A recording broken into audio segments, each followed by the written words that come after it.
Halo semuanya, selamat datang di channel SM Media dengan gue Erwin yang seperti biasa kita akan membahas hal-hal yang berkaitan dengan proses produksi konten kreatif. Entah kalian doain dengan fotografi ataupun videografi. Nah, video ini agak sedikit berbeda karena di sini tidak seperti biasanya gue ngasih referensi, rekomendasi produk atau gue memberikan review dari produk-produk yang kita coba di sini. Di sini agak berbeda karena gue pengen ngasih pendapat aja gitu. Di sini gue pengen ngobrol, ngasih pendapat, ngasih perspektif dari satu produk yang baru diluncurkan. Jadi karena menurut gue agak sayang di sini ada produk yang menurut gue sangat menarik, tapi kalau nggak kita bahas lebih mendalam tuh kayaknya agak kurang aja gitu. Nah makanya ada video ini, tapi nggak perlu kita bikin segmen lagi kali ya. Masuk ke topiknya, di sini gue pengen membahas tentang DJI Ronin 4D, sebuah kamera sinema yang diluncurkan oleh DJI dan ini adalah first try mereka. Bener-bener pertama kali DJI mencoba membuat sebuah kamera sinema dan gue excited dengan apa yang mereka luncurkan ini. Menurut gue untuk sebuah first try, sebuah percobaan pertama dari suatu brand menciptakan sinema kamera, menurut gue ini terbilang cukup berani dan apa yang dihadirkan di sini dengan DJI Ronin 4D ini menurut gue cukup game changing. Oke, jadi tadi kita akan bahas DJI Ronin 4D. Just for info aja, mereka dijual itu atau kamera tersebut dijual untuk yang versi 6K-nya itu 7.200 US dollar atau kalau dikonversi aja ke rupiah itu sebenarnya sekitar 100 juta rupiah, 102 juta rupiah. Cuman gue lihat udah ada pre-order di salah satu e-commerce di Indonesia dan mereka jual yang versi 6K-nya itu seharga 126 juta rupiah. Emang kalau kita dengar angka untuk sebuah kamera udah di atas 100 juta itu bukan barang murah, obviously gitu kan. Dan gue pribadi, gue harus mengakui, bukan mengakui ya, kalian juga pasti udah tahu gitu. Kalau gue tidak mampu untuk beli kamera tersebut gitu, itu harga yang sangat tinggi. Tapi biar kalian dapat perspektif, 126 juta rupiah untuk sebuah sinema kamera, opsi yang kalian dapat itu nggak flagship. Maksudnya kayak kalau kita lihat Canon dengan C200 yang bermain di harga tersebut gitu kan, C300, mereka bukan jajaran flagship gitu. Dan itu pun biasanya kamera sinema yang berada di harga tersebut, terutama dari brand-brand yang sudah cukup mature gitu ya, brand-brand yang udah cukup matang, biasanya membawa sensor Super 35 gitu kan. Sedangkan di sini dia membawa sensor full frame dengan harga tersebut. Dan itu kalau kita cuma melihat dia sinema kamera dengan sensor full frame aja. Itu aja udah harga yang cukup compelling gitu kan. Tapi di sini dia membawa beberapa improvement yang menurut gue cukup menarik. Sekarang kita masuk dulu ke fitur utamanya yang langsung terlihat. Kayak yang gue bilang, teknologi yang ditawarkan di sini keren banget dan kita akan berfokus pada teknologi yang memang dibawakan pada kamera ini dan implementasinya apakah bagus atau enggak. Pertama yang pasti mereka jual adalah kamera ini udah built-in gimbal. Dan ini bukan built-in stabilization ya, bukan IBIS, in body image stabilization yang sensornya bergerak, sensor shifting teknologi, bukan. Ini adalah sebuah gimbal pada sebuah kamera gitu dan gimbalnya pun lebih baik dari gimbal-gimbal independen atau gimbal doang gitu.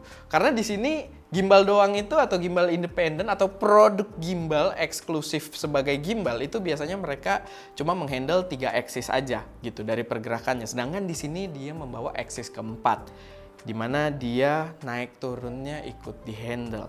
Dan kalian bisa lihat bentuknya, nah ini yang banyak orang bahas juga, bentuknya mirip dengan ayam gitu kan dan terinspirasi oleh video meme yang ayam palanya steady banget. Gue setuju gitu, memang terlihat seperti itu, tapi implementasinya menurut gue sangat berguna gitu, sangat menarik. Karena gini, yang gue suka di video pembahasannya Koridor Digital, mereka ngasih lihat kalau kita pakai gimbal biasa, itu ketika kita bawa sambil jalan atau sambil lari, kita nggak pakai ala-ala jalan ninja gitu kan, nggak pakai nunduk-nunduk, fokus. Kalau kita bawa lari, itu tetap akan getar karena gimbal tidak menghandle pergerakan naik turun.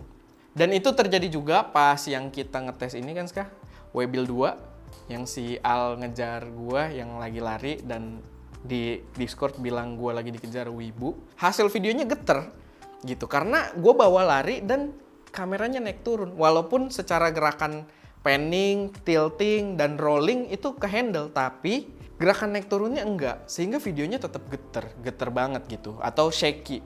Di kamera ini, ekspektasi gua, kita bisa bawa bener-bener handheld aja, lari atau jalan dan itu akan tetap stabil. Dan kalau kita pakai gimbal, itu bisa dilakukan kalau kita punya pegas support sistemnya, Steadicam-nya yang dikasih lihat juga sama Koridor Digital sistemnya. Kalau kalian lihat behind the scene feature film gitu kan, film-film bioskop, film-film yang besar, mereka memang biasanya kayak gitu.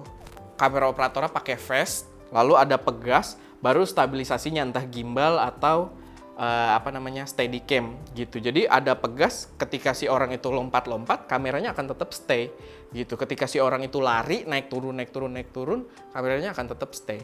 Nah, di kamera ini udah ada 4-axis tersebut built-in di kameranya. Jadi bahkan lebih bagus dari yang gimbal doang. Nah, itu untuk 4-axis gimbalnya. Lalu di sini dia juga menerapkan LiDAR sensor.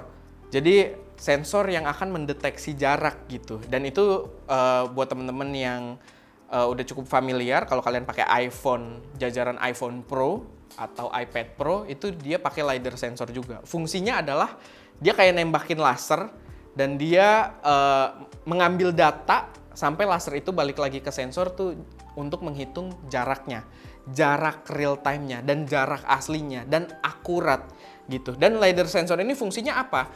Sebenarnya fungsinya memberikan sistem autofocus yang luar biasa baik gitu pada kamera tersebut. Autofocus yang entah pakai lensa bawaan dia, entah pakai lensa lain yang punya sistem autofocus juga karena dia bisa dipasang mounting Sony, nanti kita bahas lebih lanjut di itu, entah bisa juga kita pakai lensa manual dan dia jadiin autofocus dengan LiDAR sensor tersebut, dan juga untuk motornya kita pakein follow focus gitu. Dan ini sebenarnya udah diterapkan ya, kalau nggak salah pada DJI Ronin SC2 kalau nggak salah, tapi ada gimbal DJI yang udah memanfaatkan LiDAR sensor, itu udah ada dan diterapkan di sini dengan lebih matang lagi. Di videonya Potato Jet gue lihat, dia bisa memberikan gambaran secara visual juga di layarnya tentang penggunaan LiDAR sensor tersebut.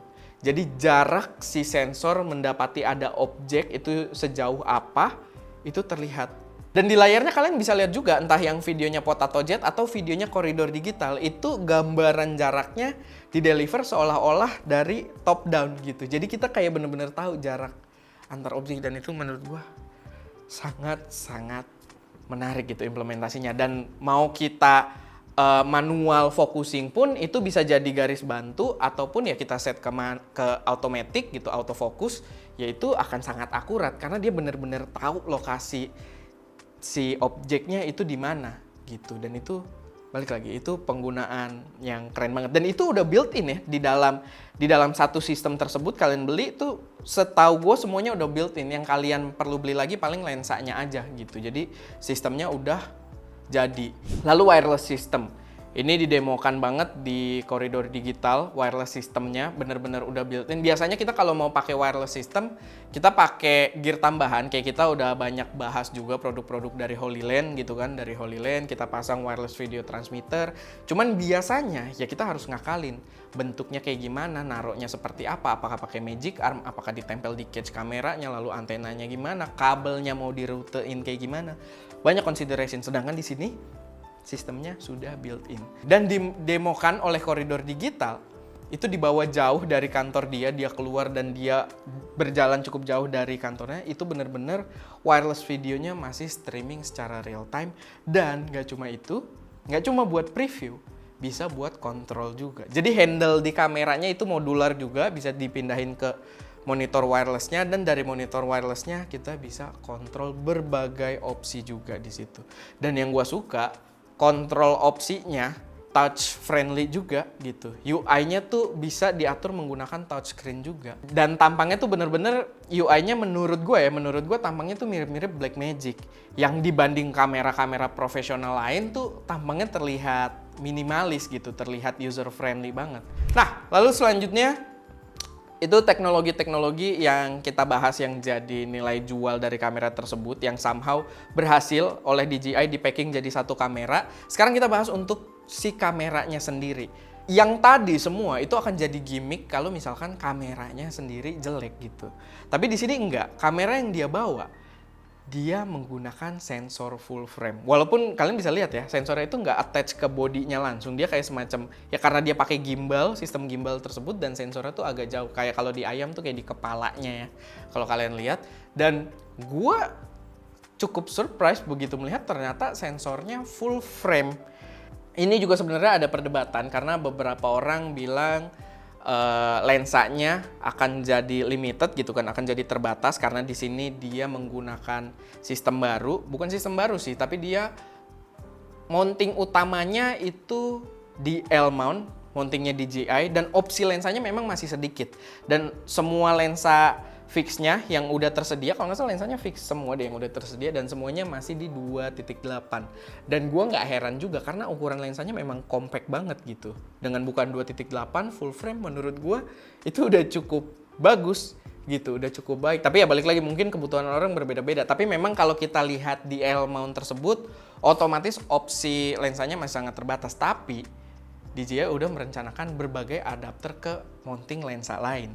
Salah satunya adalah mounting lensa Sony yang menurut gua udah pasti membuka kapabilitas penggunaan lensa yang lebih luas. Karena Sony banyak punya lensa yang udah cakep-cakep. Tapi ada drawback lagi memang. Karena akan ada limitasi dari size lensa yang bisa dipasang. Karena yaitu dia sistemnya udah pakai gimbal, jadi ukurannya cukup terbatas gitu. Dan pembagian beratnya kalau misalkan ukurannya terlalu gede, otomatis beratnya akan berat depan gitu kan. Jadi ya mungkin di situ agak sedikit challenging, cuman DJI nggak menutup kemungkinan lensa tersebut tetap bisa dipakai. Karena kata mereka bisa diakalin pakai counterbalance.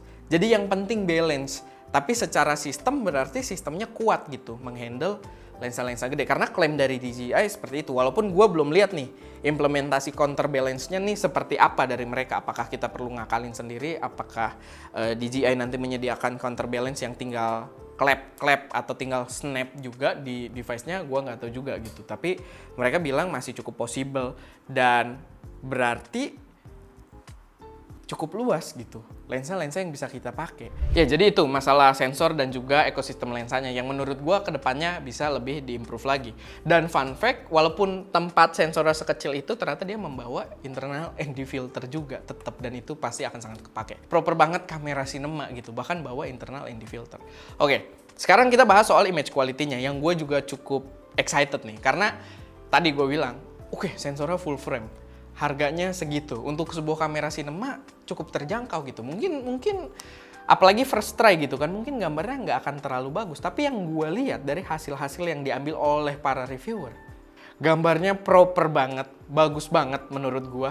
Dan ya tinggal masalah nanti kita bereksperimen dengan lensa apa yang didukung gitu. Tapi secara kualitas gambarnya proper banget. Pertama, dia membawa berbagai format juga. Bahkan dia bisa merekam ProRes RAW internally. Dimana format ProRes RAW pastinya bakal fleksibel banget untuk post processingnya. Kita pernah coba file ProRes RAW waktu itu pakai Zcam kalau nggak salah, direkamnya ke Atomos. Dan kita udah buktiin bener-bener itu kalau gambarnya blown out bisa diturunin dan kita masih dapat detail-detail di highlight-nya masih sangat bagus. Dan di kamera ini terlihat juga ada di videonya Kaiman Wong, dia ngerekam sekumpulan angsa gitu kayaknya, dan dia ambil dengan exposure yang over, dan di post processing dia turunin gambarnya sangat-sangat bagus gitu, sangat-sangat detail, dan ya udah gitu kayak well exposed aja. Dan itu bisa internal di dia. Jarang kamera cinema di harga tersebut dengan sensor full frame yang bisa record internal ProRes, tuh jarang.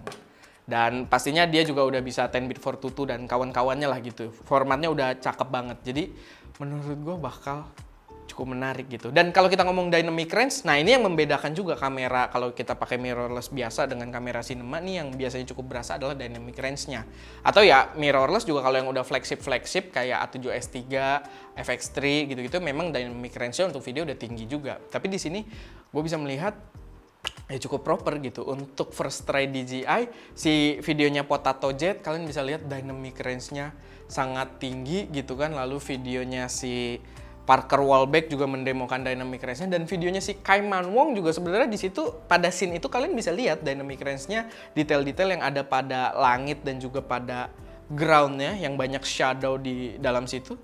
Dynamic range-nya sangat bagus. Dan itu pun pasti gue nontonnya udah terkompres YouTube gitu kan, udah beda lagi, kualitasnya tidak terlalu maksimal, tapi gue bisa lihat detail-detail tersebut masih terlihat dengan sangat baik gitu. Apalagi di Potato Jet lah yang dia ngerekamnya pakai lock dan dia bener-bener yang grading biasa gitu kan, kalau terlihat kayak kamera biasa lalu dia ubah yang high dynamic range itu bener-bener di dalam mobil ngelihat keluar mobilnya aja tuh exposure-nya tuh seimbang gitu, cakep banget. Jadi menurut gua video quality yang dibawa juga itu udah ganteng banget. Dan itu 6K ya. Ini yang kita omongin yang ukuran 6K. Walaupun nanti ada versi yang bawa 8K juga, cuman yang dari tadi kita bahas di sini yang versi 6K. Yang banyak di review sama YouTuber juga yang versi 6K gitu. Dan itu menurut gue udah sangat proper. Dan kesimpulan gue dengan harga yang ditawarkan, dengan gimmick teknologi yang dia tuh kayak flexing gitu. Gimmick teknologi yang dibawa tuh kayak semuanya ditaruh situ dan dibuat sematang mungkin gitu kan. Dibikin satu paket yang